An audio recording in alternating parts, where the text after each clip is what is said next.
దేశవ్యాప్తంగా కొత్త క్రిమినల్ చట్టాలు అమల్లోకి వచ్చేశాయి. ఆదివారం అర్ధరాత్రి నుంచి న్యాయ సంహిత, భారతీయ నాగరిక సురక్ష సంహిత, భారతీయ సాక్ష్య అధినియం అమలవుతున్నాయి. కొత్త చట్టాల ప్రకారం భారత్లో తొలి కేసు నమోదైంది. ఢిల్లీ రైల్వే స్టేషన్ దగ్గర ఓ వీధి వ్యాపారిపై ఎఫ్ఐఆర్ నమోదు చేశారు పోలీసులు. కమలా మార్కెట్ పోలీస్ స్టేషన్లో రికార్డైంది. కొత్త చట్టం బిఎన్ఎస్ సెక్షన్ 285 కింద ఓ వీధి వ్యాపారిపై పోలీసులు కేసు నమోదు చేసి దర్యాప్తు ప్రారంభించారు. ఢిల్లీ పోలీసులు పేర్కొన్న ఎఫ్ఐఆర్ ప్రకారం New Delhi railway స్టేషన్లోని foot over bridge కింద ఒక వ్యక్తి వస్తువులను విక్రయిస్తున్నాడు.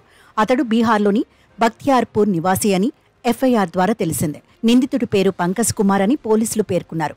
రోడ్డుపై వాటర్ బాటిళ్లు, గుట్కా, బీడీ, సిగరెట్లు అమ్ముతుండగా అతన్ని గుర్తించారు.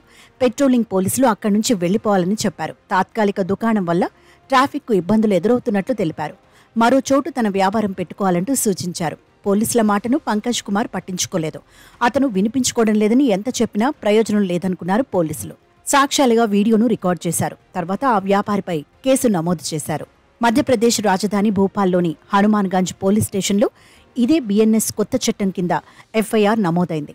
సెక్షన్ 296 కింద అనుచిత పదజాలం విషయంలో ఎఫ్ఐఆర్ నమోదు చేశారు పోలీసులు. హనుమాన్గంజ్లో నివసిస్తున్న ప్రఫుల్ చౌహాన్ ఫిర్యాదు మేరకు రాజా అలియాస్ హర్భజన్పై కేసు నమోదు చేశారు. జూలై 1వ తేదీ మధ్యాహ్నం 12:05 ఎఫ్ఐఆర్ నమోదైంది. ప్రఫుల్పై నిందితుడు రాజా దుర్భాషలాడినట్లు పోలీసులు పేర్కొన్నారు. అయితే ఈ కొత్త క్రిమినల్ చట్టాల ప్రకారం క్రిమినల్ కేసుల్లో విచారణ పూర్తయిన 45 రోజుల్లో ఖచ్చితంగా తీర్పు వెలువడాల్సి ఉంటుంది. ఇక మహిళలు, చిన్నారులపై జరిగే నేరాల కోసం కొత్త అధ్యయనాన్ని చేర్చారు. చిన్నారులపై సామూహిక అత్యాచారం చేస్తే మరణశిక్ష లేదా యావజ్జీవ శిక్ష పడుతుంది.